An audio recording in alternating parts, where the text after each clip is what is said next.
Good afternoon, students. Welcome to Vivekananda ITI Dhavaleshwaram online classes. About me, my name is Sakat Jnanasundar, designation ATO, electrician trade, Vivekananda PVT ITI. My qualification is BTech. Dear students, ఈరోజు topic వచ్చేసి types of fuses గురించి ఈరోజు మనం discuss చేద్దాం. Okay, ముందు definition of fuse. ఆ fuse అంటే ఏంటో డెఫినేషన్ చూద్దాం. ముందు a fuse is an electrical safety device. Fuse అనేది ఒక సేఫ్టీ డివైస్ అన్నమాట. That operates provide over current protection. ఇది ఏం చేస్తుంది అంటే మనకి ప్రొటెక్షన్ ఇస్తుంది, ఓవర్ కరెంట్ ప్రొటెక్షన్ ఇస్తుంది. దేనికి? ఎలక్ట్రికల్ సర్క్యూట్కి. ఒక ఎలక్ట్రికల్ సర్క్యూట్ అనేది డ్యామేజ్ అవ్వకుండా ఎప్పుడైనా ఓవర్ కరెంట్ అంటే హై కరెంట్స్ ఫ్లో అయినప్పుడు లోడ్ ద్వారా హై కరెంట్స్ ఫ్లో అయినప్పుడు మన ఎలక్ట్రికల్ సర్క్యూట్స్ డ్యామేజ్ అవ్వకుండా ఇది సేఫ్టీ డివైస్ కింద వర్క్ అవుతుంది అన్నమాట. ఎలక్ట్రికల్ సేఫ్టీ డివైస్ అన్నమాట ఫ్యూజ్ అనేది. దీంట్లో ఏముంటుందంటే ఒక మెటల్ వైర్ ఉంటుంది, మెటల్ వైర్ లేదా స్ట్రిప్ అంటారు దాన్ని. ఇట్ మెల్స్. అది ఏమవుతుందంటే కరిగిపోద్ది అన్నమాట. ఎప్పుడు when too much current flow through the it అంటే దానికొండ హై కరెంట్ ఫ్లో అయినప్పుడు, ఒక ఫ్యూజ్ గుండా high currents over currents flow అయినప్పుడు దానిలో ఉండే మెటల్ స్ట్రిప్ అనేది మెల్ట్ అయిపోయి మనకి కరెంట్ అనేది ఫ్లో అవ్వకుండా అడ్డుకుంటుంది అన్నమాట. ఓపెన్ సర్క్యూట్ చేస్తుంది అన్నమాట. ఇంటరప్ట్ ది కరెంట్ అనేది ఫ్లో అవ్వాలంటే ఏం చేయాలి? క్లోజ్ సర్క్యూట్ ఉన్నారు కదా. ఎప్పుడైతే ఈ ఫ్యూజ్ మెల్ట్ అయిపోయిందో, స్ట్రిప్ అనేది మెల్ట్ అయిపోయిందో ఎలిమెంట్ అనేది, సో అక్కడ ఓపెన్ సర్క్యూట్ అయిపోయి కరెంట్ అనేది మనకి సర్క్యూట్ ద్వారా ఫ్లో అవ్వకుండా ఆగిపోతుంది అన్నమాట. సో అప్పుడు ఆ విధంగా మనకి ఎలక్ట్రికల్ సర్క్యూట్ అనేది డ్యామేజ్ అవ్వకుండా ఉంటుంది. Electrical circuit are electrical appliances, మన హోమ్లో ఉండే అప్లయన్సెస్ అన్నీ కూడా ఈ ఫ్యూజ్ అనేది మనకి ప్రొటెక్షన్ డివైస్ కింద పనిచేస్తుంది అన్నమాట. నెక్స్ట్ చూడండి, వై డూ రిక్వైర్ ఫ్యూజ్. ఇప్పుడు ఆల్రెడీ చెప్పాను కదా, మనకి ఫ్యూజ్ అనేది ఎందుకు అవసరం అవుతుందంటే these are use to prevent the home appliances. మన హోమ్ అప్లయన్సెస్ ఉన్నాయి కదా, అవి డ్యామేజ్ అవ్వకుండా హై కరెంట్ లేదా ఓవర్లోడ్ వచ్చినప్పుడు లేదా షార్ట్ సర్క్యూట్ అయినప్పుడు మన ఇంట్లో ఉండే అప్లయన్సెస్ అన్నీ కాలిపోకుండా మన మెయిన్ బోర్డు దగ్గర ఉన్న ఫ్యూజ్ అనేది మనకి సేఫ్టీ పర్పస్ కింద ఉపయోగపడుతుంది అన్నమాట. ఎటువంటి ఫాల్ట్స్ వచ్చినా కానీ వైరింగ్ మొత్తం డ్యామేజ్ అవ్వకుండా, మన హోమ్ అప్లయన్సెస్ డ్యామేజ్ అవ్వకుండా, ఫైర్ అనేది రాకుండా, షార్ట్ సర్క్యూట్ అయితే ఏమవుతుంది? ఫైర్ వస్తుంది. ఫైర్ వల్ల మళ్ళీ ఇంకా ఎక్కువ డ్యామేజ్ అనేది జరుగుతుంది. సో ఇవన్నీ జరగకుండా ఉండడం కోసమే మనకి ఫ్యూజ్ అనేది అవసరం. ఓకేనా? Which are the materials used for fuse. అసలు ఫ్యూజ్ని తయారు చేయడానికి ఏ మెటీరియల్స్ ఉపయోగిస్తారంట? ఆ మెటీరియల్స్కి ఏమేమి క్వాలిటీస్ ఉండాలంట? The material used for fuse elements must be of low melting point. అంటే వెంటనే కరిగిపోయే స్వభావం ఉండాలన్నమాట. లో మెల్టింగ్ పాయింట్ అంటే ఏంటి? ద్రవీభవన స్థానం. అంటే ఎక్కడైతే మెల్ట్ అవుతుందో ఆ పాయింట్ అన్నమాట. ఆ పాయింట్ దగ్గర మెల్ట్ అవ్వాలి. ఆ మెల్టింగ్ పాయింట్ ఎలా ఉండదు? తక్కువగా ఉండాలంటే తక్కువ ఉష్ణోగ్రత దగ్గర మెల్ట్ అయిపోయేలా ఉండాలన్నమాట. మరీ ఎక్కువ ఉష్ణోగ్రత తట్టుకునేలా ఉండకూడదు. తక్కువ ఉష్ణోగ్రత దగ్గర మెల్ట్ అయిపోయేలా ఉండాలి ఆ మెటీరియల్. ఫ్యూజ్ని తయారు చేయాలంటే అది తక్కువ ఉష్ణోగ్రత వద్ద కరిగిపోయే స్వభావం దానికి ఉండాలి. దాంతోపాటు లో ఓమిక్ లాస్, దాని ద్వారా ఎక్కువ లాస్ అనేది జరగకూడదు, పవర్ లాస్ అనేది. దాంతోపాటు లో ఓమిక్ లాస్ అంటే రెసిస్టెన్స్ వల్ల కరెంటు మళ్ళీ లాస్ అవ్వకూడదు కదా మనకి, ఇంటికి వచ్చే కరెంట్ అనేది. సో దాంతోపాటు హై కండక్టివిటీ, ఎక్కువగా కండక్టివ్ మెటీరియల్తో దాన్ని చేయాలన్నమాట. సో దాంతోపాటు లో కాస్ట్ కూడా తక్కువగా ఉండాలి. So the material used for making fuse element అంటే మనం సో ఎగ్జాంపుల్స్ వచ్చేసి ఏంటంటే టిన్ను, లెడ్, జింక్. అంటే మనం ఈ టిన్ను, లెడ్, జింక్ అనేవి ఈ క్వాలిటీస్ ఉన్నాయన్నమాట. టిన్కి, లెడ్కి, జింక్కి ఏంటి? లో మెల్టింగ్ పాయింట్ ఉండడం, లో ఓమిక్ క్లాస్ ఉండడం, హై కండక్టివిటీగా ఉండడం. సో వీటికి ఉంటాయన్నమాట అవన్నీ, లెడ్కి, టిన్కి, జింక్కి. సో వీటిని ఉపయోగించి మన ఫ్యూజ్ని తయారు చేస్తారన్నమాట. So these are fuse materials అన్నమాట. లెడ్, టిన్, జింక్ ఎగ్జాంపుల్ అన్నమాట ఇవి. నెక్స్ట్ ఇక్కడ చూడండి, వర్కింగ్ ప్రిన్సిపల్ ఆఫ్ ఫ్యూజ్ అంటే ఫ్యూజ్ అనేది ఏ వర్కింగ్ ప్రిన్సిపల్ మీద ఆధారపడి పనిచేస్తుందంటే heating of electric current. So already చెప్పాను కదా, ఫ్యూజ్ అనేది ఏమవుద్ది? ఫ్యూజ్లో ఒక వైర్ ఉంటుంది, ఎలక్ట్రిక్ వైర్ లేదా ఎలిమెంట్ అంటారు దాన్ని. అది ఏమవుద్ది? అది మెల్ట్ అయిపోద్ది హై కరెంట్స్ ఫ్లో అయినప్పుడు. సో మెల్ట్ ఎందుకు అవుతుంది? హీట్ అనేది ప్రొడ్యూస్ అవుతుంది. హై కరెంట్స్ ఫ్లో అయితే హీట్ అనేది వస్తుంది. ఏ విధంగా వస్తుంది? దాన్నే హీటింగ్ ఎఫెక్ట్ ఆఫ్ కరెంట్ అంటారు. ఏదైనా ఒక వైర్ గుండా హై కరెంట్స్ ఫ్లో అయినప్పుడు ఆ కరెంట్ అంతా హీట్ కింద మారుతుంది అన్నమాట. హీట్ కింద మారినప్పుడు దానివల్ల వచ్చే హీట్ టెంపరేచర్ వల్ల ఏమవుద్ది? మెల్ట్ అయిపోద్ది వైర్ అనేది. సో ఆ విధంగా ఫ్యూజ్ అనేది వర్క్ అవుద్ది. So working principle of fuse అని ఎవరైనా అడిగితే ఏం చెప్పాలి? హీటింగ్ ఎఫెక్ట్ ఆఫ్ కరెంట్ ఉండే హీటింగ్ ఎఫెక్ట్ వల్ల ఫ్యూజ్ అనేది వర్క్ అవుతుంది. సో ఇవన్నీ సింబల్స్ ఆఫ్ ఫ్యూజెస్. ఇది వోల్ట్ సింబల్. ఈ విధంగా వోల్ట్ సింబల్ ఉంటుంది. ఇదేమో IEEE స్టాండర్డ్. ఈ విధంగా డ్రా చేయొచ్చు, లేదా ఈ విధంగా డ్రా చేయొచ్చు, ఈ విధంగా డ్రా చేయొచ్చు. ఇవన్నీ ఫ్యూజ్ యొక్క సింబల్స్ అన్నమాట. ఇవన్నీ ఇవన్నీ గుర్తుపెట్టుకోండి ఫ్యూజ్ సింబల్స్. నెక్స్ట్ చూడండి టైప్స్ ఆఫ్ ఫ్యూజెస్. మన ఈరోజు టాపిక్ వచ్చేసి మెయిన్ టైప్స్ ఆఫ్ ఫ్యూజెస్ అనమాట. ఫ్యూజెస్ని ఫ్యూజెస్లో రకాలు ఉన్నాయన్నమాట. ఫస్ట్ ఏంటి, ఫ్యూజెస్ 2 టైప్స్ కింద డివైడ్ అయ్యాయి, డీసీ ఫ్యూజెస్, ఏసీ ఫ్యూజెస్. అంటే డీసీ పవర్ మనం వాడతాం అనుకోండి, దానికి మనం డీసీ ఫ్యూజ్ని వాడుకోవాలి. ఏసీ పవర్ వాడుతుంటే ఏసీ ఫ్యూజెస్ మనం వాడుకోవాలన్నమాట. సో ఏసీ ఫ్యూజెస్ మళ్ళీ 2 టైప్స్ కింద, high voltage fuses, low voltage fuses. మనం హై వోల్టేజ్ యూజ్ చేస్తుంటే హై వోల్టేజ్ ఫ్యూజెస్ వాడాలి, లో వోల్టేజ్ అంటే లో వోల్టేజ్ ఫ్యూజెస్ వాడాలి. హై వోల్టేజ్ ఫ్యూజెస్ మళ్ళీ 3 టైప్స్ కింద విడిపోయి cartridge type HV HRC fuses, high voltage HRC fuses, liquid type HV HRC fuses, expulsion type HV fuses. ఇవన్నీ కూడా డిస్కస్ చేద్దాం మనం ఈరోజు. దీంతోపాటు లో వోల్టేజ్ ఫ్యూజెస్లో రకాలు ఏంటంటే రీవైరబుల్ టైప్ ఫ్యూజెస్, సెకండ్ వచ్చేసి కార్ట్రిడ్జ్ టైప్ ఫ్యూజెస్, తర్వాత drop out fuses, striker fuses, switch fuses. Next ఈ కార్ట్రిడ్జ్ ఫ్యూజెస్ 2 టైప్స్ కింద డివైడ్ అయ్యాయి అనమాట. ఈ కార్ట్రిడ్జ్ ఫ్యూజ్లో ఫస్ట్ వచ్చేసి డి టైప్ కార్ట్రిడ్జ్ ఫ్యూజ్, తర్వాత లింక్ టైప్. మళ్ళీ link type 2 types, bolted type HRC link fuse, knife blade type HRC link fuse. So ఇవన్నీ types of fuses అనమాట. ఇవి ప్రతి ఒక్కటి డీటెయిల్గా డిస్కస్ చేద్దాం. ఫస్ట్ చూడండి డీసీ ఫ్యూజెస్ అని చెప్పాను కదా. ఫస్ట్ ఫ్యూజెస్ 2 టైప్స్ కింద డివైడ్ అయ్యాయి కదా, డీసీ ఫ్యూజెస్ కింద, ఏసీ ఫ్యూజ్ కింద డివైడ్ అయినాయి. సో డీసీ ఫ్యూజ్ అంటే చూడండి డీసీ సిస్టమ్ అని చెప్పాను కదా, అంటే డీసీ పవర్ అనేది మనం వాడుకుంటున్నాం అనుకోండి. సో మనం అక్కడ డీసీ ఫ్యూజ్ని మనం ప్లేస్ చేయాలి, ఇన్స్టాల్ చేయాలి, డీసీ ఫ్యూజ్ని పెట్టాలి మనం డీసీ పవర్ మనం వాడుకుంటే. సో దీంట్లో ఏంటి మెటాలిక్ వైర్ ఉంటుంది, సేమ్ అన్ని ఫ్యూజుల లాగా దీంట్లో కూడా డీసీ ఫ్యూజెస్లో కూడా మెటాలిక్ వైర్ ఉంటుంది. సో అదేమవుద్ది, మెల్ట్ అయిపోద్ది. ఎప్పుడు హీట్ వల్ల మెల్ట్ అయిపోద్ది. ఎప్పుడు ఓవర్ కరెంట్ ఫ్లో అయినప్పుడు హీట్ వల్ల మెల్ట్ అయిపోద్ది. దీంతోపాటు ఆర్క్ కూడా ప్రొడ్యూస్ అవుద్ది. మనం వాడి వోల్టేజెస్ హై వోల్టేజ్ అనుకోండి డీసీలో కానీ ఏసీలో కానీ, అప్పుడు ఏమవుద్దంటే ఒక ఆర్క్ అనేది ప్రొడ్యూస్ అవుతుంది అన్నమాట. అది హై కరెంట్ వల్ల ఒక ఆర్క్ అంటే ఏంటంటే ఒక స్పార్క్ లాంటిది, ఒక మెరుపు లాంటిది లోపల ఒక మెరుపు లాంటిది స్పార్క్ లాంటిది ప్రొడ్యూస్ అవుతుంది, దాన్ని ఆర్క్ అంటారు అన్నమాట. ఇది ఏమవుద్దంటే ఇది చాలా శక్తివంతమైన అన్నమాట. ఇది కొంచెం దీనికి పవర్ ఎక్కువ ఉంటుంది. ఎప్పుడైనా కట్ అయిపోయినప్పుడు దీనికి స్పార్క్స్ వస్తాయి కదా, ఆ స్పార్క్స్ మాట ఇవి. సో హై కరెంట్స్ వల్ల ఫ్లో అయినప్పుడు వచ్చే స్పార్క్స్ అనేవి చాలా ఎక్కువగా ఉంటాయి అన్నమాట. దానికి ఎనర్జీ చాలా ఎక్కువ ఉంటుంది. సో అవి కూడా ప్రొడ్యూస్ అవుతాయి ఉంటాయి అన్నమాట. సో డీసీ అనేది ఏంటి, డీసీ ఇప్పుడు కాన్స్టెంట్ సప్లై. డీసీ అంటే ఏంటి, డీసీ ఇప్పుడు ఏంటి కాన్స్టెంట్. డీసీ అంటే ఏంటి, ఇలా ఉంటుంది డీసీ సప్లై అనేది ఎప్పుడు కాన్స్టెంట్గా ఉంటుంది అన్నమాట. ఎప్పుడు జీరోకి రాదు. ఫర్ ఎగ్జాంపుల్ 20 volts అని అనుకోండి, 20 volts సప్లై ఎప్పుడు ఉంటుంది, ఎప్పుడు జీరోకి అనేది రాదు కదా, ఎప్పుడు 20 volts చూపిస్తూ ఉంటుంది డీసీ సప్లై అనేది. ఓకేనా.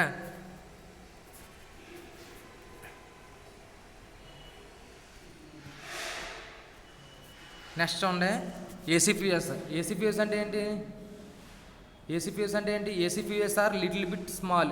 ఇక్కడ డీసీ అనేది ఏంటి, ఎప్పుడు పర్ఫెక్ట్గా ఉంటుంది, వాల్యూ అనేది మారదు. దానివల్ల ఏమవుతుందంటే దీనివల్ల వచ్చే ఆర్క్ కూడా ఎక్కువ స్ట్రెంత్ అనేది ఉంటుంది అన్నమాట. సో ఇక్కడ ఏం చేయాలంటే ఈ తయారు చేసినప్పుడు ఇప్పుడు సైజ్ అనేది ఎక్కువగా ఉంటుంది అన్నమాట. ఏసీ ఫ్యూజ్తో కంపేర్ చేసి డీసీ ఫ్యూజ్ యొక్క సైజు ఎక్కువగా ఉంటుంది అన్నమాట. ఎందుకంటే డిస్టెన్స్ ఎక్కువగా మనం స్పార్క్స్ రాకుండా ఉండడం కోసం ఎక్కువ డిస్టెన్స్ పెట్టి తయారు చేస్తారు అన్నమాట. వీటిని ఎలక్ట్రోడ్స్ మధ్య డిస్టెన్స్ అనేది ఎక్కువగా ఉంటుంది. సో అందువలన డీసీ ఫ్యూజెస్ యొక్క స్ట్రెంత్ సైజ్ అనేది ఎక్కువగా ఉంటుంది అన్నమాట. ఎందుకు డీసీ అంటే ఏంటి, ఎప్పుడు వోల్టేజ్ అనేది 20 volts ఎంత ఉంటే అంత వోల్టేజ్ తగ్గదు, జీరోకి రాదు. ఎప్పుడుని పాజిటివ్ వాల్యూ ఉంటుంది, దీనికి నెగిటివ్ వాల్యూ రాదు. సో అందువల్ల దీనికి ఎప్పుడు వోల్టేజ్ అనేది ఎప్పుడు కాన్స్టెంట్గా ఉండడం వల్ల దీనివల్ల వచ్చి ఆర్క్ అనేది ఎక్కువగా ఉంటుంది అన్నమాట. ఆర్క్ స్ట్రెంత్ ఎక్కువ, స్పార్క్స్ అనేవి ఎక్కువ వస్తాయి అన్నమాట. అదే ఎక్కువ హై వాల్యూ అనేది వస్తుంది అన్నమాట. హై పవర్ స్పార్క్స్ అనేవి వస్తాయి. సో దానివల్ల డీసీ అనేది ఎప్పుడు ఏంటంటే డీసీ హై సైజ్ ఎక్కువ ఉంటాయి అన్నమాట. డీసీ ఫ్యూజెస్ యొక్క సైజ్ ఎక్కువ. ఎందుకంటే ఎలక్ట్రోడ్స్ లొకేషన్ అంటే ఎలక్ట్రోడ్స్ మధ్య లొకేషన్ అనేది ఏంటంటే ఎక్కువ డిస్టెన్స్లో పెడతాం అన్నమాట. నెక్స్ట్ ఉండే ఏసీ ఫ్యూజెస్ ఏంటంటే, ఏసీ అంటే ఏంటి పేర్లో ఉంది ఆల్టర్నేటింగ్ వల్ల ఏమవుద్ది, కరెంట్ సప్లై అనేది ఏమవుద్ది పాజిటివ్ నుంచి నెగిటివ్గా వస్తూ ఉంటుంది.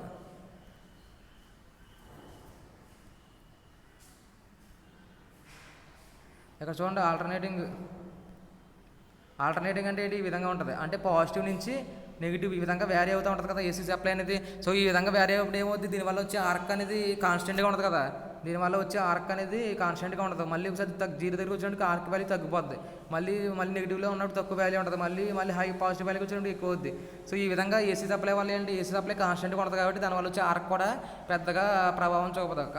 తక్కువ వోల్టేజ్ దగ్గర, హై వోల్టేజ్ దగ్గర ఏదైనా స్ట్రాంగ్గానే ఉంటుంది అనుకోండి ఆర్క్, లో వోల్టేజ్ దగ్గర అనేది ఆర్క్ అనేది ఎక్కువ స్ట్రాంగ్గా ఉండదు. సో అందువల్ల దీనికి సైజ్ అనేది తక్కువే దీంతో కంపేర్ చేసుకుంటే. ఓకేనా. ఆర్క్ జనరేషన్ బిట్వీన్ స్కోప్ అనేది తక్కువ, ఆర్క్ జనరేషన్ బిట్వీన్ డిజాల్వ్డ్ వేస్. ఓకేనా. ఇది స్మాల్ సైజ్ అనేవి ఉంటాయి అన్నమాట ఏసీ ఫ్యూజెస్తో కంపేర్ చేసుకుంటే. డీసీ ఫ్యూజ్తో కంపేర్ చేసుకుంటే ఏసీ ఫ్యూజెస్ అనేవి ఇక్కడ ఏం రాస్తాడు, స్మాల్ సైజ్ అనేది ఉంటుంది అన్నమాట. ఓకేనా. నెక్స్ట్ ఇక్కడ చూడండి ఎల్వి ఫ్యూజెస్. ఎల్వి ఫ్యూజెస్ అంటే ఏంటి? Low voltage fuses. ఫస్ట్ మళ్ళీ దీంట్లో లో వోల్టేజ్ గురించి డిస్కస్ చేస్తాం. ఏసీలో ఏంటి లో వోల్టేజ్ ఉంటాయి, హై వోల్టేజ్ ఉంటాయి. ఇక్కడ ఏంటి low voltage fuses. Low voltage fuse అంటే దీన్ని 5 రకాలుగా డివైడ్ చేస్తారన్నమాట. Rewirable fuses, cartridge fuses, drop out fuses, striker fuses and switch fuses. ఇవన్నీ లో వోల్టేజ్ ఫ్యూజెస్లో ఎగ్జాంపుల్ టైప్స్ అన్నమాట. ఫస్ట్ ఏంటి రీవైరబుల్ ఫ్యూజెస్. రీవైరబుల్ ఫ్యూజెస్ అనేవి మనకి ఎక్కువగా మనం వాడే ఫ్యూజెస్ అన్నమాట ఇవి. రీవైరబుల్ అంటే పేర్లో ఉంది. రీవైరబుల్ అంటే ఏంటంటే మనం మనం వైరింగ్ అని చేస్తాం దీనికి. ఈ విధంగా స్ట్రిప్ని ఇక్కడ ఫ్యూజ్ క్యారియర్కి మనం ఈ విధంగా వైర్ని ఈ విధంగా మనం వైర్ చేస్తామన్నమాట. అది ఎప్పుడైనా కాలిపోయినప్పుడు ఏం చేస్తాం, మళ్ళీ దాన్ని రీప్లేస్ చేస్తాం. సో రీవైరబుల్ అంటారు అన్నమాట. రీవైరబుల్ అంటే మళ్ళీ తీసి మళ్ళీ రీవైరబుల్ చేయడం అన్నమాట. సో ఇక్కడ రీవైరబుల్ ఫ్యూజ్లో ఏమేంటి పార్ట్స్ అనేది ఉంటాయి, దీన్ని పోర్సిలిన్తో తయారు చేస్తారు. ఈ పైన బాడీ అంతా పోర్సిలిన్తో తయారు. దీన్ని కిట్ క్యాట్ ఫ్యూజ్ అని కూడా అంటారు. Kit Kat fuse. దీనికి పేరు ఏంటంటే రీవైరబుల్ ఫ్యూజ్నే కిట్ క్యాట్ ఫ్యూజ్. ఎక్కువగా మనం వాడేది ఏంటంటే ఫేమస్గా ఉండేది కిట్ క్యాట్ ఫ్యూజ్ అన్నమాట. మోస్ట్లీ యూజ్డ్ అనమాట. దీన్ని ఎక్కువ అంటే లో వోల్టేజ్ సిస్టంలో వాడతారు. ఈ కిట్ క్యాట్ ఫ్యూజ్ని లో వోల్టేజ్ సిస్టమ్స్లో వాడతారు. ఇది లో వోల్టేజ్ ఎగ్జాంపుల్ కదా. లో వోల్టేజ్ ఫ్యూజ్లో ఫస్ట్ ఇది రీవైరబుల్ ఫ్యూజ్ అనేది. ఇక్కడ ఏంటంటే మన హౌస్ పర్పస్లో మనం హోమ్ అప్లయన్స్ మనకి ఇంటి దగ్గర వాడి అన్నీ ఇవే అన్నమాట. స్మాల్ స్కేల్ ఇండస్ట్రీస్లోని హౌస్ వైరింగ్లో ఉపయోగించేది ఇది కిట్ క్యాట్ ఫ్యూజే. ఓకేనా. దీంట్లో ఏంటంటే ఇవి ఉంటుంది కదా మెటీరియల్ ఫ్యాబ్రికేషన్ విత్ పోర్సిలిన్. ఇది పోర్సిలిన్తో తయారవుతుందన్నమాట. ఈ బాడీ అంతా పోర్సిలిన్, PORCELIN పోర్సిలిన్ మెటీరియల్తో తయారవుతుందన్నమాట ఈ బాడీ అంతా. సో దీనిలో 2 రకాల పార్ట్స్ ఉంటాయి. ఫస్ట్ ఏంటి ఫ్యూజ్ బేస్. ఇది కింద కదా, ఇది బేస్ అంటారు. ఇది ఫ్యూజ్ క్యారియర్ అంటారు. ఈ ఫ్యూజ్ క్యారియర్లోనే మనం ఎలిమెంట్ని ఫిక్స్ చేస్తాం. సో ఆ ఎలిమెంట్ అనేది ఏంటి, అల్యూమినియం కానీ కాపర్ కానీ ఏదో ఒక లెడ్ కానీ ఏదో దాన్ని తీసుకుని మనం ఈ విధంగా కనెక్ట్ చేస్తామన్నమాట. ఒక స్ట్రిప్ని తీసుకుని కనెక్ట్ చేస్తామన్నమాట. అదే ఫ్యూజ్ క్యారియర్ అంటారన్నమాట. ఓకేనా. We can simply plug and remove. దీని ఏం చేసి సింపుల్గా ప్లగ్ చేయొచ్చు, మళ్ళీ రిమూవ్ చేయొచ్చు. అందుకే రీవైరబుల్ కూడా చేయొచ్చు అన్నమాట. సో అందుకే రీవైరబుల్ ఫ్యూజెస్ అంటారు. ఎగ్జాంపుల్ వచ్చేసి కిట్ క్యాట్ ఫ్యూజ్ అన్నమాట. రీవైరబుల్ ఫ్యూజ్ అంటే వైరింగ్ చేయొచ్చు మళ్ళీ కాలిపోయిన తర్వాత. ఓకేనా. Next cartridge fuse. Next one వచ్చేసి లో వోల్టేజ్ ఫ్యూజ్లో రెండోది ఏంటి కార్ట్రిడ్జ్ ఫ్యూజ్. కార్ట్రిడ్జ్ ఫ్యూజెస్ అంటే ఏంటంటే ఇవి కూడా ప్రొడక్ట్ చేస్తూ ఉంటాయి ఫ్యూజ్ లాగా. ఇవి ఎక్కువ ఎక్కడ ఉపయోగిస్తారంటే ఏసీ కండిషన్స్ అంటే ఎయిర్ కండిషనర్స్ అంటే ఏసీస్, రిఫ్రిజిరేటర్స్, పంప్స్ వాటిల్లో ఉపయోగిస్తారు. ఎందుకంటే అక్కడ హై వోల్టేజ్ అని ఉంటాయి కదా. వాటికి హై వోల్టేజ్ ఉన్నప్పుడు అక్కడ మనం వాడే ఫ్యూజ్లు ఏంటంటే కొంచెం అంటే కంపారిటివ్లీ ఇంతకుముందు వాటితో పోల్చుకుంటే మన హోమ్లో ఉపయోగించే వాటిల్లో ఇవి కొంచెం ఎక్కువ వోల్టేజ్ తీసుకుంటాయి కాబట్టి రిఫ్రిజిరేటర్, ఏసీ అనేవి. సో వీటికి ఉపయోగించి ఫ్యూజ్ వేయాలంటే కనుక మనం కార్ట్రిడ్జ్ ఫ్యూజ్ని వాడతాం. కార్ట్రిడ్జ్ ఫ్యూజ్ ఏంటంటే ఇది ఎంటైర్లీ క్లోజ్డ్ అనమాట. 600 volts దాకా దీన్ని వాడచ్చు. 600 amps వరకు దీనికి అవైలబిలిటీ ఉందన్నమాట. 600 amps తట్టుకునేలా కూడా ఇవి డిజైన్ చేయబడి ఉంటాయి ఈ కార్ట్రిడ్జ్ టైప్ ఫ్యూజెస్. వోల్టేజ్ వచ్చి 600 volts వరకు తట్టుకుంటాయి అన్నమాట ఇవి. సో కార్ట్రిడ్జ్ టైప్ ఫ్యూజెస్ అనేవి ఇంకో పేరు ఏంటంటే ఎంటైర్లీ క్లోజ్డ్ ఫ్యూజెస్ అన్నమాట. సో ఇక్కడ రివైరబుల్ ఫ్యూజ్కి ఇంకో పేరు ఉంది, సెమీ క్లోజ్ అనమాట. అంటే మొత్తం క్లోజ్ అవ్వకుండా మనం మొత్తం క్లోజ్ అయిపోలేవు కదా, మనం ఓపెన్ చేసి క్లోజ్ చేస్తాం. సో ఎంటైర్లీ క్లోజ్డ్ కాదు, సెమీ క్లోజ్డ్. అంటే కొంతవరకు క్లోజ్ అయి ఉంటుంది, మనం క్లోజ్ చేయొచ్చు, ఓపెన్ చేయొచ్చు. కానీ ఇక్కడ ఏంటంటే ఎంటైర్లీ క్లోజ్డ్ అనమాట. అంటే ఇవి ఆల్రెడీ క్లోజ్ అయిపోయి ఉంటాయి, మళ్ళీ మనం వీటిని రీప్లేస్ చేయలేం. మళ్ళీ లోపల ఎలిమెంట్ కాలిపోతే మనం తీయలేం అన్నమాట. ఎంటైర్లీ క్లోజ్ అంటే క్లోజ్డ్ పార్ట్ ఇది మొత్తం కార్ట్రిడ్జ్ ఫ్యూజ్ అనేది. So these are classified 2 types. ఏంటంటే D type and link type. Link type కానీ 2 types విడిపోయి. First D type cartridge. ఈ డి టైప్ కార్ట్రిడ్జ్ అంటే ఏంటంటే this type of fuse is composed with cartridge base. ప్రతిదానికి cartridge అని పేరు వస్తుందంటే ఆ బేస్ అంతా అంటే ఈ పైన బాడీ అంతా కార్ట్రిడ్జ్తో తయారు చేస్తారన్నమాట. కార్ట్రిడ్జ్ బేస్ అంటారు దీన్ని. కార్ట్రిడ్జ్ బేస్ అంటే అది ఒక పోర్సిలిన్ లేదా కార్ట్రిడ్జ్ బేస్ అంటే సిరామిక్ లేదా పోర్సిలిన్తో తయారు చేస్తారు ఈ బాడీ అంతా, దాన్ని కార్ట్రిడ్జ్ బేస్ అంటారు అనమాట. ఈ కార్ట్రిడ్జ్ బేస్ ఉంటుంది దీంట్లోని డి టైప్లోని. ఇంకేముంటుంది అంటే దీంట్లో రింగు క్యాప్స్ ఉంటాయి. రింగ్ ఉంటుంది, క్యాప్స్ ఉంటాయి. ఓకేనా. అడాప్టర్ రింగ్ అనేది ఉంటుంది అనమాట. సో ఇక్కడ చూడండి డి టైప్ కార్ట్రిడ్జ్ అనేది ఈ విధంగా ఉంటుంది కన్స్ట్రక్షన్ అనేది. దీని లోపల ఇండికేటర్ అనేది ఉంటుంది ఈ విధంగానే. ఈ లోపల చెప్పాను కదా ఈ ఫ్యూజ్ అనేది దీని లోపల ఉంటుంది అనమాట. ఈ విధంగా కనెక్ట్ చేస్తాం ఈ స్ట్రిప్స్కి. ఓకేనా. ఈ డి టైప్ కార్ట్రిడ్జ్ ఫ్యూజ్ అనేది హ్యావింగ్ రేటింగ్స్ ఆఫ్ 2 to 63. దీన్ని 2 amps నుంచి 63 amps వరకు దీన్ని వాడుకోవచ్చు అన్నమాట. అండ్ రేటింగ్స్ వరకు ఉన్నాయన్నమాట ఈ కన్స్ట్రక్షన్ అనేది. సో ఫిల్లర్ మెటీరియల్, దీంట్లో ఉపయోగించి ఫిల్లర్ మెటీరియల్ ఏంటంటే మెల్టింగ్. ఇక్కడ లోపల ఫ్యూజ్ ఎలిమెంట్ మెల్ట్ అయిపోయినప్పుడు ఆర్క్స్ అనేవి వస్తాయి అన్నమాట. ఆర్క్స్ అనేవి వచ్చినప్పుడు దాన్ని ఆర్క్ అంటే ఏం చెప్పిన కదా స్పార్క్స్ వస్తాయి లోపల. ఆ స్పార్క్ వచ్చినప్పుడు దాన్ని లిమిట్ చేయాలి. దాన్ని ఆపాలంటే ఏం చేయాలంటే ఒక ఫిల్టర్ మెటీరియల్ ఉంటుంది అన్నమాట లోపల. ఒక క్వాజ్ కానీ ఏదో ఒక మెటీరియల్ తీసుకుంటారు లోపల. ఆ మెటీరియల్ అంతా ఫిల్ చేసేస్తారు అన్నమాట లోపల, పౌడర్ లాంటిది. ఫిల్ చేస్తే ఏమవుతుందంటే ఆర్క్ వచ్చినప్పుడు ఆర్క్ అనేది ఆపేస్తుంది అన్నమాట. ఓకేనా. లింక్ టైప్ ఫ్యూజ్ నెక్స్ట్ వచ్చేసి లింక్ టైప్ ఫ్యూజ్ అన్నమాట. This type of fuse is also known as high rupturing capacity fuse. So link type fuse. Cartridge ఫ్యూజ్లో సెకండ్ టైప్ ఏంటి లింక్ టైప్ ఫ్యూజ్ అన్నమాట. ఈ లింక్ టైప్ ఫ్యూజ్ని ఇంకో పేరు ఏంటంటే హెచ్ఆర్సీ ఫ్యూజ్. చాలా ఇంపార్టెంట్ ఇది. హెచ్ఆర్సీ అంటే ఏంటంటే హై రప్చరింగ్ కెపాసిటీ. హెచ్ అంటే హై, ఆర్ అంటే రప్చరింగ్ కెపాసిటీ టైప్ ఫ్యూజ్ అంటారు అన్నమాట. హెచ్ఆర్సీ ఫ్యూజ్ అని కూడా అంటారు దీన్నే, లింక్ టైప్ ఫ్యూజ్నే. Link type fuse okay. The arc which is generated by the fuse. దీనిలో ఆర్క్ వస్తుంది కదా ఫ్యూజ్ లోపల. ఆర్క్ వచ్చినప్పుడు ఆర్క్ ఈ విధంగా దేంతో కంట్రోల్ చేస్తారంటే పోర్సిలిన్ లేదా సెరామిక్ లేదా సిల్వర్ వాటితో లోపల పౌడర్ అనేది వేస్తారన్నమాట. పోర్సిలిన్ పౌడర్ కానీ సెరామిక్ పౌడర్ కానీ సిల్వర్ వీటిలో వేయడం వల్ల ఏమవుతుందంటే లోపల ఆర్క్ వచ్చినప్పుడు ఆర్క్ అనేది ఆర్పివేయబడుతుంది అన్నమాట, అంటే కంట్రోల్ చేయబడుతుంది అన్నమాట. సో ఫ్యూజ్ ఎలిమెంట్ అనేది ఏంటంటే fuse element is packed with silica stand. చుట్టూరు సిలికా స్టాండ్ అనేది వాడతాం అన్నమాట. This type of fuse is again categorised into 2 parts, blade type and bolted type. దీంట్లో మళ్ళీ 2 types కింద విడిపోయింది. హెచ్ఆర్సీ ఫ్యూజ్ అనేది చాలా ఇంపార్టెంట్. హెచ్ఆర్సీ ఫ్యూజ్లో మళ్ళీ 2 types ఉన్నాయి కన్స్ట్రక్షన్ బేస్ చేసుకుని. అంటే బ్లేడ్ టైప్ కన్స్ట్రక్షన్ ఉంటుంది, బోల్టెడ్ టైప్ కన్స్ట్రక్షన్ ఉంటుంది. ఈ 2 types కన్స్ట్రక్షన్ ఉంటుంది. ముందు హెచ్ఆర్సీ ఫ్యూజ్ గురించి మనం ఈ వీడియో ద్వారా మనం ఒకసారి నేర్చుకుందాం ఇంకానే డీటెయిల్గానే. చూడండి హెచ్ఆర్సీ ఫ్యూజ్ అనేది చాలా ఫేమస్ అన్నమాట.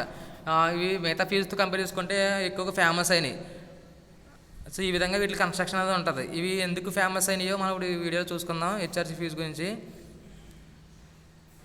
ఆల్రెడీ చూసాం కదా మనం హెచ్ఆర్సీ ఫ్యూజ్లో ఇది ఏ టైపు చూద్దాం. చూడండి హెచ్ఆర్సీ ఫ్యూజ్ ప్రొడక్షన్ ప్రొవైడెడ్. ఎట్లకి ప్రొడక్షన్ ఇస్తుంది అంటే overload production and over current production. ఆ రెండిట్లో ఏదో ప్రొడక్షన్, దాంతోపాటు షార్ట్ సర్క్యూట్ ప్రొడక్షన్ కూడా ఇస్తుంది అన్నమాట ఇది. ఇక్కడ చూడండి హెచ్ఆర్సీ ఫ్యూజ్ కన్స్ట్రక్షన్ లోపల ఇలా విధంగా ఉంటుంది అన్నమాట. లోపల వచ్చేస్తే ఇక్కడ ఏంటంటే ఈ సైడ్ ఉంది కదా దీన్ని ఎండ క్యాప్ అంటారు. ఇవి 2 ఎండ క్యాప్స్. ఫస్ట్ వన్ చూడండి ఫ్యూజ్ లింక్ గురించి డిస్కస్ చేస్తున్నాడు. ఫ్యూజ్ లింక్ అంటే ఏంటంటే ఈ ఫ్యూజ్ లింక్ అనేది కాపర్ లేదా ఇవి ఇక్కడ ఈ ఫ్యూజ్ లింక్ ఉంది కదా, ఈ ఫ్యూజ్ లింక్ అనేది కాపర్ లేదా బ్రాస్ లేదా అల్యూమినియంతో తయారు చేస్తారన్నమాట. ఈ కాపర్ లేదా అల్యూమినియం బ్రాస్తో ఎందుకు తయారు చేస్తారంటే ఈ ఫ్యూజ్ లింక్ని ఇక్కడ చూడండి. ఈ ఫ్యూజ్ లింక్ని కాపర్ లేదా అల్యూమినియం బ్రాస్తో తయారు చేస్తారు. ఎందుకు తయారు చేస్తారంటే copper depending upon the current rating of the fuse. ఏంటి ఈ కరెంట్ రేటింగ్ అనేది ఎక్కువ ఉందనుకోండి ఈ ఫ్యూజ్కి, అప్పుడు దీన్ని కాపర్తో తయారు చేస్తారు. ఒకవేళ కొంచెం కరెంట్ రేటింగ్ తక్కువ ఉందనుకోండి, అంటే ఈ ఫ్యూజ్ 60 amps దాకా పనిచేస్తుంది, కొంచెం కరెంట్ రేటింగ్ ఎక్కువ కాబట్టి దాన్ని కాపర్తో తయారు చేస్తారు. కొంచెం తగ్గితే అల్యూమినియం, సిల్వర్ ఈ టైప్స్ ఆఫ్ అల్యూమినియం బ్రాస్తో కానీ అల్యూమినియంతో కానీ కాపర్తో కానీ తయారు చేస్తారన్నమాట. ఇది ఫ్యూజ్ లింక్ అంటారన్నమాట. అంటే దీని ద్వారా కనెక్ట్ చేస్తాం ఫ్యూజ్ లింక్స్ అంటారన్నమాట ఇవి. ఓకేనా, ఇది కూడా ఫ్యూజ్ కాంటాక్ట్ అన్నమాట. ఈ ఫ్యూజ్ లింక్స్ అనేవి దేంతో ఏ మెటల్తో తయారు చేస్తారంటే కాపర్, హై రేటింగ్ ఉంటే కాపర్, కొంచెం తక్కువ రేటింగ్ ఉంటే బ్రాస్ కానీ అల్యూమినియం కానీ. ఓకేనా, నెక్స్ట్ చూడండి ఫస్ట్ ఏంటి ఫ్యూజ్ లింక్. సెకండ్ వచ్చేసి కార్ట్రిడ్జ్. ఈ బాడీ ఉంది కదా సెంటర్లోని, ఈ బాడీ అంతా కార్ట్రిడ్జ్ బేస్ అంటారు దీన్ని. ఈ కార్ట్రిడ్జ్ బేస్ అనేది దేంతో తయారవుద్ది అంటే మొత్తం పోర్సిలిన్ లేదా సెరామిక్ లేదా పోర్సిలిన్ అనే మెటీరియల్తో తయారవుద్ది అన్నమాట. సెరామిక్ లేదా పోర్సిలిన్ అదే మెటీరియల్తో ఈ బాడీ అంతా తయారవుద్ది. ఈ బాడీ అంతా మనకి ఎందుకు అవసరం అవుద్ది, లోపల ఉండే ఫ్యూజ్ ఎలిమెంట్ ఉంది కదా, లోపల ఫ్యూజ్ ఎలిమెంట్ని సేఫ్టీ కోసం అన్నమాట. ఎటువంటి ప్రొడక్షన్ ఇస్తుంది అన్నమాట. లోపల ఉండే ఫ్యూజ్ ఎలిమెంట్కి ప్రొడక్షన్ ఇస్తుంది. ఈ బయట ఉండే ఏంటి ఫ్యూజ్ లింక్స్ మాట. ఫ్యూజ్ కాంటాక్ట్స్ బయట దాకా చూస్తుంది ఫ్యూజ్ లింక్. ఫస్ట్ పార్ట్ ఏంటి ఫ్యూజ్ లింక్. సెకండ్ వచ్చేసి కార్ట్రిడ్జ్. ఈ కార్ట్రిడ్జ్ అనేది బాడీ మాట. ఈ బాడీ అనేది పోర్సిలిన్ లేదా సెరామిక్తో తయారు చేస్తారు. ఎందుకంటే లోపల ఉండే ఫ్యూజ్ క్యారియర్ని ప్రొడక్షన్ ఇస్తుంది అన్నమాట ఇది.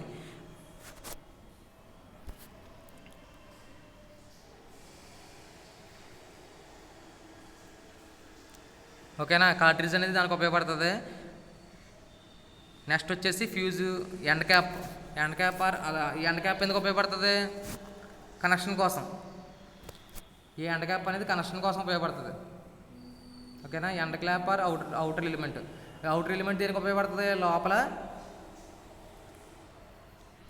ఈ అవుటర్ ఎలిమెంట్ ఎందుకు ఉపయోగపడుతుంది అంటే లోపల నుంచి ఈ విధంగా ఫ్యూజ్ క్యారియర్ ఉంది కదా, ఫ్యూజ్ క్యారియర్ కనెక్షన్ కోసం ఉపయోగపడుతుంది అవుటర్ ఎలిమెంట్. ఎండ్ క్యాప్ అనేది బయట ఉన్న పార్ట్స్కి కనెక్షన్ కోసం ఉపయోగపడుతుంది. Next fusing element. Next topic వచ్చేసి మెయిన్ ఫ్యూజింగ్ ఎలిమెంట్. దీంట్లో ఇంపార్టెంట్ పార్ట్ అంటే ఫ్యూజింగ్ ఎలిమెంట్ అనమాట. ఈ ఫ్యూజింగ్ ఎలిమెంట్ దీంతో తయారు చేస్తారంటే సిల్వర్ లేదా జింక్తో తయారు చేస్తారు. ఇదే ఫ్యూజింగ్ ఎలిమెంట్ అంటే ఇదే మెయిన్ మనకి. ఇదే స్ట్రిప్ కింద పనిచేస్తాం. ఇదే మనకు బర్న్ అయిపోయినప్పుడు స్ట్రిప్ అయిపోతుంది అన్నమాట. సో దీంతో పాటు ఫిల్లింగ్ పౌడర్, లోపల ఫిల్లింగ్ పౌడర్ ఉంటుంది అన్నమాట. ఆ ఫ్యూజ్ ఎలిమెంట్ చుట్టూరు ఫిల్లింగ్ పౌడర్ ఉంటుంది. ఈ ఫిల్లింగ్ పౌడర్ ఎందుకంటే ఎప్పుడైనా లోపల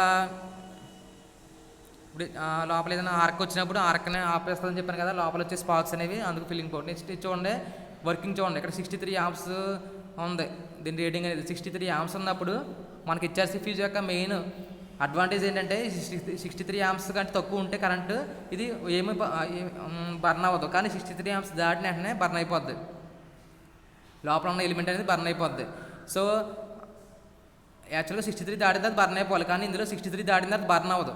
దీనికి కొంత టైం తీసుకుంటుంది. 63 దాటిన తర్వాత కొంత టైం తీసుకుంటుంది, ఎందుకంటే 1.5 63 × 1.5 టైమ్స్ కరెంట్ వచ్చినప్పుడు కూడా అది బర్న్ అవ్వదు.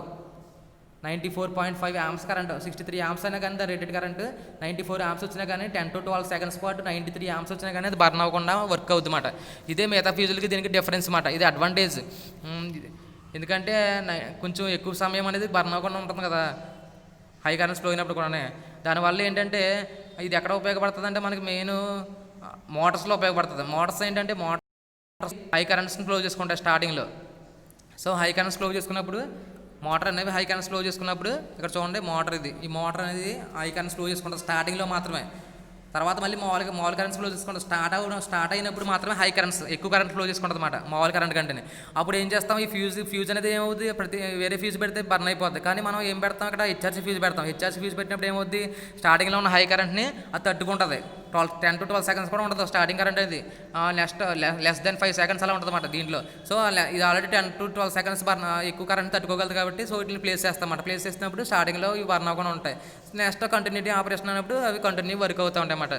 సో ఈ విధంగా ఉంటాయి పార్ట్స్ దీంట్లోని. Fusing element main important. దీంట్లో ఉపయోగించేది సిల్వర్ లేదా జింక్.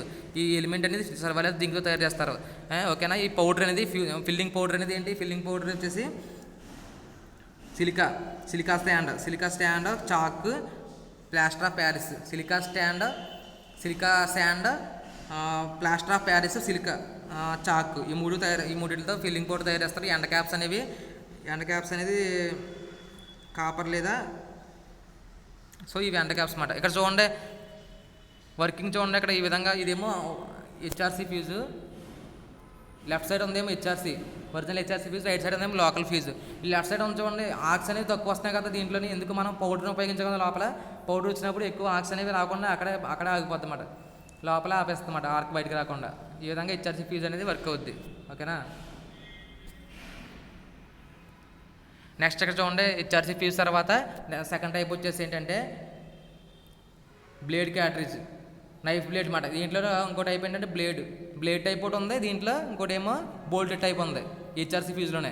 ఇది బ్లేడ్ టైప్ అన్నమాట. ఈ బ్లేడ్ టైప్ ఏంటి, ఇలా చూడండి కన్స్ట్రక్షన్ ఈ విధంగా ఉంటుంది. దీన్ని ఎందుకు ఉపయోగిస్తారంటే 60 నుంచి 600 ఆంప్స్ వరకు దీన్ని ఉపయోగిస్తారు.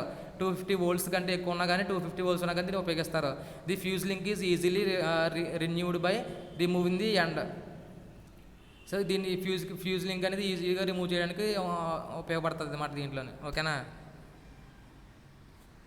నెక్స్ట్ చూడండి బోల్టెడ్ టైప్, ఎక్కువగా మనం వాడేది బోల్టెడ్ టైప్ మాట హెచ్ఆర్సీ ఫ్యూజ్లో. ఎంత చూసాం కదా అలాంటి మనం ఎగ్జాంపుల్ కూడా చూపించాడు వీడియోలో, అది బోల్టెడ్ టైప్ మాట. బోల్టెడ్ టైప్ ఏంటంటే చివరి ఈ విధంగా రెండు చివర్లో ఏముంటాయంటే ఈ విధంగా మెటల్స్ ఉంటాయన్నమాట, మెటల్ ప్లేట్స్ బోల్ట్స్ చేసి ఉంటాయన్నమాట.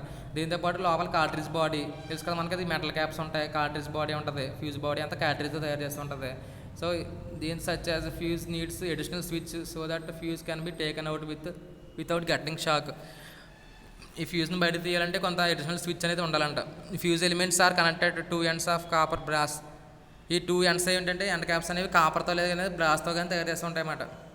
ఈ 2 ends అనేవి మెటల్ క్యాప్స్ అనేవి బ్రాస్ కానీ కాపర్తో కానీ తయారు చేస్తూ ఉంటాయి అన్నమాట, ఓకేనా. ఇది మనం ఎక్కువగా వాడే ఫ్యూజ్ ఇదే బోల్టెడ్ హెచ్ఆర్సీ ఫ్యూజ్, ఓకేనా. నెక్స్ట్ చూడండి ఇక్కడ స్ట్రైకర్ టైప్ ఫ్యూజ్, ఓకే. లో వోల్టేజ్లోనే ఇంకోటి ఏంటంటే స్ట్రైకర్ టైప్ ఫ్యూజ్. దీంట్లో ఎందుకు ఉపయోగిస్తారంటే ఇది కూడా ట్రిప్పింగ్ అండ్ క్లోజింగ్ ఉపయోగిస్తారు. దీంతోపాటు these fuses are having plenty of force. దీంట్లో ఎక్కువ ఫోర్స్ అనేది జనరేట్ అవుతుంది అన్నమాట. దీని గురించి ఇంకా ఎక్కువ డిస్కస్ చేయగలదు. స్ట్రైకర్ టైప్ ఫ్యూజ్ అనేది ఒక టైప్ ఆఫ్ ఫ్యూజ్ అన్నమాట.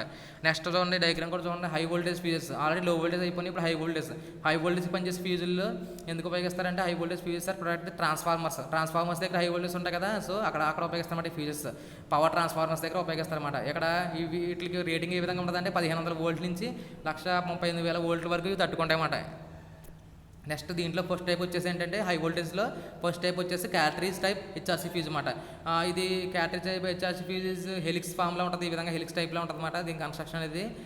దీని effect of corona at the upper voltage which is avoids the. ఈ షేప్లో ఉండడం వల్ల ఏమవుతుందంటే కరోనా ఎఫెక్ట్ అనేది రాకుండా ఇది కాపాడుతుందన్నమాట. మన కరోనా ఎఫెక్ట్ అనేది మనకి ఉంటుందన్నమాట. ఏంటంటే కరోనా ఎఫెక్ట్ అనేది మనకు ఆల్రెడీ ఎలక్ట్రికల్ సిస్టంలో కరోనా ఎఫెక్ట్ అనేది ఒక చిన్న కాన్సెప్ట్ ఉంది. కరోనా అంటే ఏంటంటే మనకి హై కరెంట్స్ ఫ్లో అయినప్పుడు మనకి ట్రాన్స్మిషన్ లైన్స్ ఉంటాయి కదా, ట్రాన్స్మిషన్ లైన్స్ దగ్గర ఈ విధంగా ట్రాన్స్మిషన్ లైన్స్ ఉంటాయి. పైన ట్రాన్స్మిషన్ లైన్ దగ్గర అక్కడ రెజిస్టర్ పెట్టి ఒక ఇన్సులేటర్స్ పెట్టి ఆ విధంగా లాగుతారు అనమాట. సో ఇక్కడ నుంచి ఇన్సులేటర్కి వెళ్ళినప్పుడు ఈ కాంటాక్ట్ దగ్గర మనకి స్పాక్స్ వస్తూ ఉంటాయి. మీరు ఎప్పుడైనా చూసారు లేదు, స్పాక్స్ వచ్చి హిస్సింగ్ నాయిస్ అనేది వస్తుందన్నమాట. హిస్సింగ్ నాయిస్ సౌండ్ వస్తూ ఉంటుంది, హిస్మని సౌండ్ వస్తూ అక్కడ స్పాక్స్ వస్తూ ఉంటాయి అన్నమాట. దాని ఆర్క్స్ అంటారన్నమాట.